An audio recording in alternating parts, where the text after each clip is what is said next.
बिस्मिल्लाहिर्रहमानिर्रहीम। अस्सलामुअलैकुम dear students, welcome to line by line learning. Students, जैसा कि आप लोग जानते हैं हमने बायोलॉजी का अपना फर्स्ट चैप्टर स्टार्ट किया हुआ है। आज हमारा लेक्चर नंबर 4 है। पिछली वीडियो में हमने लेक्चर 3 में कैरियर्स इन बायोलॉजी डिस्कस किए थे।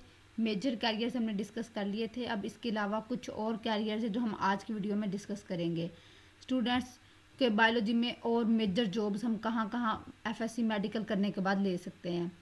उसमें सबसे पहला जो कैरियर है हमारे पास वो आता है veterinary medicine, diagnosis and treatment of diseases in animals and surgeries in animals.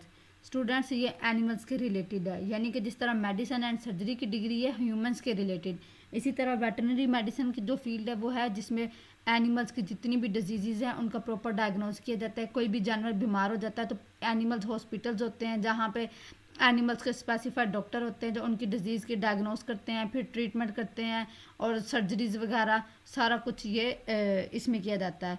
ये हमारे पास 5 साल की डिग्री होती है एफएससी प्री मेडिकल करने के बाद, जिसको डीवीएम की डिग्री कहा जाता है, डॉक्टर ऑफ वेटरनरी मेडिसिन। 5 साल डिग्री करके आप ये कर सकते हैं। उसके बाद जो अगली फील्ड हमारे पास है वो है environmental sciences, solving issues related to pollution and natural resources. ये हमारे इन्वायरमेंट के रिलेटेड है, यानी कि इन्वायरमेंट के जितने प्रॉब्लम्स हैं, इन्वायरमेंट के जो इश्यूज़ हैं वो सारा कुछ इसमें हम करते हैं। ये 4 साल की डिग्री है, बीएस इन्वायरमेंटल साइंस की डिग्री से कहते हैं। इसमें भी आप महकमा माहौलियात में एक अच्छी जॉब कर सकते हैं ये डिग्री कंप्लीट करने के बाद।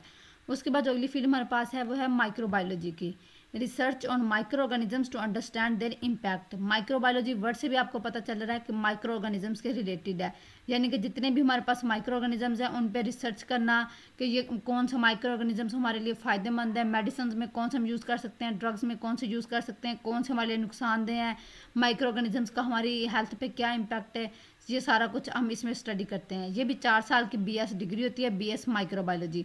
आप ये डिग्री कंप्लीट करने के बाद रिसर्च के किसी भी शोबे में जा सकते हैं। उसके बाद जो अगली फील्ड हमारे पास है वो है जेनेटिक काउंसलिंग की, provide support to people on genetic conditions and testing, जिसमें जेनेटिक जितने भी प्रॉब्लम्स हैं उन पे लोगों को सपोर्ट किया जाता है, उनकी प्रॉपर काउंसलिंग की जाती है। जिन लोगों ने डिग्री की होती है वो उनको काउंसल कर सकते हैं, उनके टेस्ट वगैरह वो सारा कुछ इसमें कंप्लीट करते हैं। उसके बाद अगली फील्ड हमारे पास है वो है nutrition and dietetics, advising on proper dietary habits to promote health. जो हमारे पास डाइटिंग डॉक्टर होते हैं ये यही होते हैं। ये 4 साल डिग्री होती है, बीएस डिग्री कंप्लीट करने के बाद आप डाइटिंग डॉक्टर बन सकते हैं, जिसमें प्रॉपर लोगों को आप काउंसल कर सकते हैं, उनका डाइटिंग प्लान बना के दे सकते हैं कि ये चीज़ आपकी हेल्थ के लिए इतनी फ़ायदेमंद है, आपको डेली बेसिस पे इतनी प्रोटीन लेनी चाहिए, इतनी कार्बोहाइड्रेट्स, ये नहीं कि जो कुछ मिला खा लिया। ये जो डाइटिंग डॉक्टर होते हैं इनका यही काम होता है कि ये लोगों को प्रॉपर बना के देते हैं कि ये आपकी डेली का आपने इतनी बेसिस पे ये इतनी इतनी क्वांटिटी में ये चीज़ लेनी है, ठीक है। उसके बाद जो अगली फील्ड हमारे पास है वो है पब्लिक हेल्थ की, improving the health of communities through education, policy making and research. ये एक सोशल सी फील्ड है, यानी कि एक बंदा जो बहुत सोशल मतलब सोशल नेटवर्क जिसका ज़्यादा है या जो ज़्यादा सोशल बंदा है वो ये फील्ड इस फील्ड में जा सकता है, जिसमें लोगों की कमेटीज़ बनाना और इस तरह की एजेंसीज़ और इनके साथ मिलकर काम करना कि हेल्थ कम्युनिटीज़ को फंडिंग करना, एजुकेशन, पॉलिसी मेकिंग और इस तरह करके लोगों को गाइड करना, उनकी मदद करना, रिसर्च वगैरह, वो सारा कुछ पब्लिक हेल्थ में होता है। उसके बाद अगली फील्ड हमारे पास है वो है बायोमेडिकल इंजीनियरिंग की, designing and making medical equipment to improve patient care. Biomedical related to medical biology की है, अब आगे इंजीनियरिंग आ गया है तो इसका ये मतलब है कि ये थोड़ी सी टेक्निकल फील्ड हमारे पास हो जाएगी। इसका क्या मतलब है कि जो बायोलॉजी में यानी कि हॉस्पिटल्स में आपने देखा होगा कि कितने ज़्यादा इक्विपमेंट्स होते हैं, कितनी ज़्यादा टूल्स होते हैं जो सर्जरी के लिए मतलब हर चीज़ के लिए, डायग्नोसिस के लिए, एक्सरेज के लिए, रिपोर्ट्स बनाने के लिए, सारा कुछ के लिए वो टूल यूज़ होते हैं। जो मेडिकल टूल्स होते हैं, मेडिकल इक्विपमेंट्स होते हैं, हज़ारों की तादाद में मशीनें होती हैं, बहुत बड़ी बड़ी मशीनें होती हैं। जो बायोमेडिकल इंजीनियरिंग है ये एक ऐसी फील्ड है जिसमें आप ये सब चीज़ें बनाना सीखते हैं कि मेडिकल के टूल्स जो मेडिकल में यूज़ होते हैं, ये इंजीनियर होते हैं जो ये सारी चीज़ें बनाते हैं कि कौन सा टूल है ये एमआरआई के लिए कौन सा यूज़ होगा और ये सारा कुछ, और उनकी स्टडी करते हैं। ये भी 4 साल की बीएस डिग्री होती है, ठीक है। उसके बाद अगली फील्ड हमारे पास है बायो इन्फॉर्मेटिक्स, ये भी थोड़ी सी बायोमेडिकल इंजीनियरिंग के साथ मिलती जुलती है। इसमें क्या है, analysis of biological data by using computational tools, यानी कि कंप्यूटर को यूज़ करते हुए बायोलॉजिकल डाटा को एनालाइज करना। फॉर एग्जांपल कोविड-19 में आपने देखा होगा कि जिस तरह सारा एनालिसिस डेली की हमारे पास न्यूज़ आती थी कि फ़लाँ जगह पे इतने केसेस कोविड के रिपोर्ट हुए हैं, वो सारा कुछ कैसे पता चल रहा था? वो डॉक्टर तो घर घर जाकर टेस्ट करके नहीं ना बता रहे थे, वो बायो इन्फॉर्मेटिक्स के थ्रू हमें पता चल रहा था, जो कंप्यूटेशनल एनालिसिस के जरिए हमें पता चल रहा था कि फ़लाँ इलाके में इतने केसेस रिपोर्ट हुए हैं, फ़लाँ इलाके में इतने केसेस रिपोर्ट हुए हैं, वहाँ पर इतनी वैक्सीन की ज़रूरत है। ये सारा कुछ बायो इन्फॉर्मेटिक्स से हमें पता चल रहा था। ये भी 4 साल BS डिग्री है। FSC करने के बाद, FSC मेडिकल के बाद आप इस फील्ड में जा सकते हैं। ठीक है स्टूडेंट्स, अब ये हमारा carriers in biology topic complete हो गया। अब नेक्स्ट जो हम स्टार्ट करेंगे वो हमारे पास कुछ प्रोजेक्ट्स हैं। Science as a collaboration field के, कोलैबोरेटिव फील्ड के साइंस ने एज अ मतलब कोऑपरेट क्या हमारे साथ किया है, इस फील्ड से हमें क्या फ़ायदा हुआ है, क्या नुकसान हुआ है, वो सारा कुछ हम इसमें डिस्कस करेंगे। इसमें जो हमारे पास स्टूडेंट्स पहला प्रोजेक्ट आता है वो आता है ह्यूमन जीनोम प्रोजेक्ट। ये एक ऐसा प्रोजेक्ट था, इसका मकसद क्या था कि DNA की कंप्लीट जो सीक्वेंस है 3 बिलियन DNA बेस पेयर्स जो थी उनको आइडेंटिफाई किया गया था कि टोटल ह्यूमन के जितने भी जीन्स हैं ना उनके में 3 बिलियन DNA पेयर्स यूज़ होते हैं। तो उन सब का क्या क्या सीक्वेंस है, हर बेस पेयर का सीक्वेंस डिफरेंट है, क्या क्या सीक्वेंस है उनका, किस सीक्वेंस से, और ये सारा कुछ इसमें स्टडी किया गया था। ये प्रोजेक्ट 1990 में स्टार्ट हुआ था और अप्रैल 2003 में ये कंप्लीट हो गया था। ठीक है, उसमें इसमें अब पार्टिसिपेट किस किस ने किया था? इंटरनेशनल कोलैबोरेशन, एक इंटरनेशनल सिर्फ पाकिस्तान का प्रोजेक्ट नहीं था।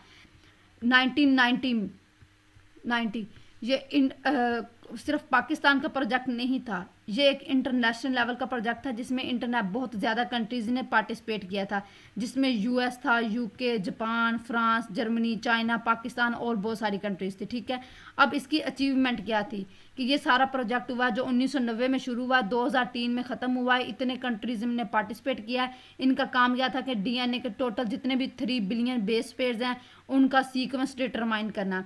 अब इन्होंने काम क्या किया था? काम यह था कि इन्होंने आइडेंटिफाई किए थे 20,000 से लेकर 25,000 तक ह्यूमन जीन्स, कि ह्यूमन बॉडी में टोटल इतने जीन्स होते हैं जिनसे सारा परफॉर्म हो रहा है काम। 20,000 से लेकर 25,000 तक डिफरेंट ह्यूमन जीन्स इन्होंने आइडेंटिफाई किए थे, उनकी शनाख्त की थी।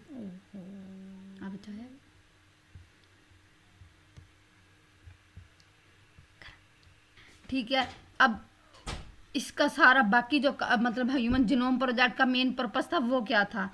इन्होंने क्या किया था? मेडिसिन में, बायोटेक्नोलॉजी में और फोरेंसिक साइंसेज में एडवांसमेंट की थी, यानी कि जो मेडिसिन की फील्ड में बायोटेक्नोलॉजी, जो नई नई मेडिसिन बनाना, GMO projects, genetically modified organisms, forensic sciences, उसमें सारा इन्होंने एडवांसमेंट की थी कि नई नई टेक्नोलॉजी को इंट्रोड्यूस करवाया था। उसके बाद जेनेटिक डिजीज़ की बहुत अच्छी अंडरस्टैंडिंग दी थी कि जो इनहेरिटरी डिजीज़ होती हैं उनका ट्रीटमेंट कैसे किया जाए, उनसे कैसे बचा जाए, उनकी बहुत ज़्यादा इन्होंने अच्छी अंडरस्टैंडिंग दी थी। उसके बाद personalised medicine based on individual genetic profiles, के इंडिविजुअल जो उनकी जेनेटिक जो बहुत कदीम पुरानी नस्ल दर नस्ल बीमारियां चली आ रही हैं उनसे कैसे बचा जाए, उनसे कैसे उनका ट्रीटमेंट किया जाए, वो सारा कुछ इस प्रोजेक्ट में डिस्कस किया गया था। स्टूडेंट्स, नेक्स्ट जो हमारे पास प्रोजेक्ट आता है वो आता है क्लाइमेट चेंज रिसर्च।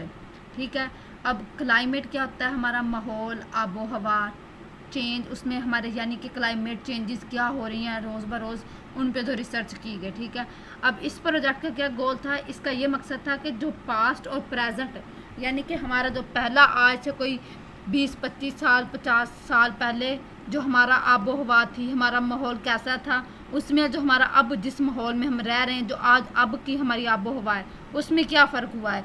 यानी कि पहले किस तरह का था? पहले इतना जंगलात का कटाव नहीं होता था, पहले इतनी गाड़ियों का धुआं, फ्यूल्स, ऐसा कुछ भी नहीं होता था। लेकिन अब वो चीज़ें रोज़ ब रोज़ बहुत ज़्यादा, जिस तरह टेक्नोलॉजी में एडवांसमेंट आ रही है, ये सब चीज़ें भी बहुत ज़्यादा आती जा रही हैं, ये जो कि हमारे माहौल को बहुत ज़्यादा इफ़ेक्ट कर रही हैं। उसके बाद प्रिडिक्ट करना, इस प्रोजेक्ट का ये मकसद था कि फ्यूचर में कि अगर यही हालात हमारे रहते रहे, हम अपने माहौल को इस तरह से ख़राब करते रहे, जंगलात का कटाव करते रहे, तो ये सब कुछ करते रहे, तो फ्यूचर में मुस्तकबिल में हमारा माहौल इससे भी ज़्यादा बदतर हो सकता है, इससे भी ज़्यादा हमारी आबो हवा ख़राब हो सकती है, हमारे जो मौसम है उनकी रद्दोबदल इससे ज़्यादा हो सकती है। ये सारा कुछ इस प्रोजेक्ट का मकसद था।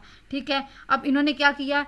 इन्होंने इन्वायरमेंटल और सोसाइटल इम्पैक्ट्स इंट्रोड्यूस करवाए कि ये सब कुछ जो हम कर रहे हैं इससे हमारे माहौल पे, हमारे मुआशरे पे इसका क्या असर हो रहा है। उसके बाद पॉलिसीज़ कुछ बताई, स्ट्रैटेजीज़ बताई कि यानी कि अगर हम जंगलात को ज़्यादा से ज़्यादा दरख्त पौधे लगाएंगे, ज़्यादा से ज़्यादा जंगलात उगाएंगे तो हमारा जो माहौल है बारिशें ज़्यादा होंगी, उसके बाद खुश्क साली का हमें सामना नहीं करना पड़ेगा। ये सारा कुछ ये स्ट्रैटेजीज़ इन्होंने हमें बताई कि अगर हम ये करेंगे तो हम अपने माहौल को बचा सकेंगे। क्लाइमेट चेंज रिसर्च जो प्रोजेक्ट था उसका ये मकसद था, ग्रीन हाउस गैसेस से कैसे उनको कंट्रोल में लाया जाए, जो हमारे गाड़ियों से इंडस्ट्रीज़ का धुआं है वो सारा कुछ उन सब से कैसे बचा जाए। ठीक है स्टूडेंट्स, इसके बाद जो नेक्स्ट प्रोजेक्ट हमारे पास आता है वो है मेडिकल रिसर्च।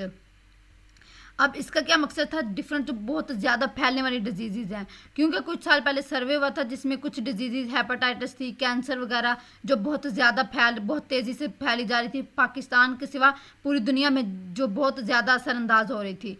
अब मेडिकल रिसर्च जो प्रोजेक्ट था उसका क्या मतलब था, उसका मकसद ये था कि जो इस तरह की डिजीज़ हैं उनको कंट्रोल में लाया जाए, उनको कंट्रोल करने के लिए मेडिसिन इंट्रोड्यूस करवाए जाएं, उनके ट्रीटमेंट के लिए नए नए मेथड्स, नए नए टेक्निक्स इंट्रोड्यूस करवाए जाएं। क्योंकि पहले हमने भी ये सुना था कि जब एक बंदे को कैंसर हो जाता है तो वो मरता ही है, उसका कोई इलाज नहीं होता।